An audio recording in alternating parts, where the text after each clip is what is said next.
السلام علیکم ورحمۃ اللہ وبرکاتہ۔ ناظرین، استقبال ہے آپ کا ہمارے چینل دا اردو نیوز میں۔ گجرات کے وڈودرا میں کشتی پلٹ جانے سے پیش آئے حادثے میں 1 درجن سے زیادہ افراد کے ہلاک ہونے کے معاملے میں 18 افراد کے خلاف مقدمہ درج کیا گیا ہے، جبکہ 2 ملزمان کو گرفتار کر لیا گیا ہے۔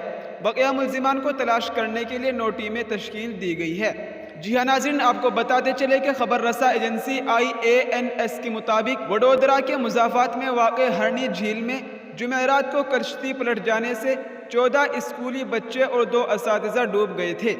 یہ افسوسناک واقعہ اس وقت پیش آیا جب 27 طلباء کا گروپ اپنے اساتذہ کے ساتھ یہاں سیر و تفریح کے لیے پہنچا تھا۔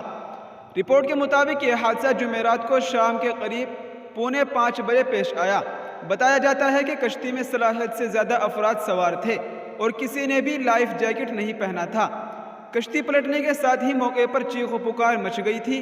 اطلاع موصول ہونے پر پولیس اور انتظامیہ کی ٹیم موقع پہ پہنچی اور ریسکیو آپریشن شروع کیا، تاہم اس وقت تک متعدد افراد ڈوب چکے تھے۔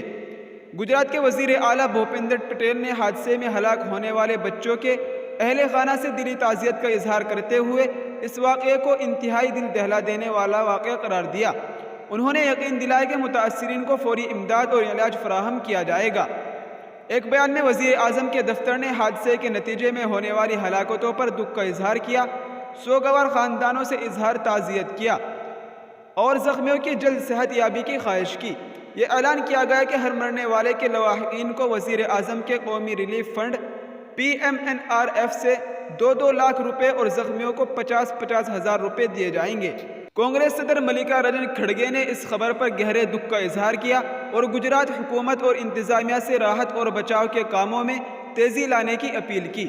انہوں نے لاپتہ ہونے والے طلباء کی جان بچانے کی اہمیت پر زور دیا اور سانحہ سے متاثرہ خاندانوں کے ساتھ یکجہتی کا اظہار کیا۔ جی ہاں ناظرین، یہ اس وقت کی بہت افسوسناک خبر تھی جس کو ہم نے آپ کے ساتھ شیئر کیا ہے۔ آپ سے گزارش ہے کہ اس ویڈیو کو جتنا ہو سکے شیئر کریں۔ السلام علیکم ورحمۃ اللہ وبرکاتہ۔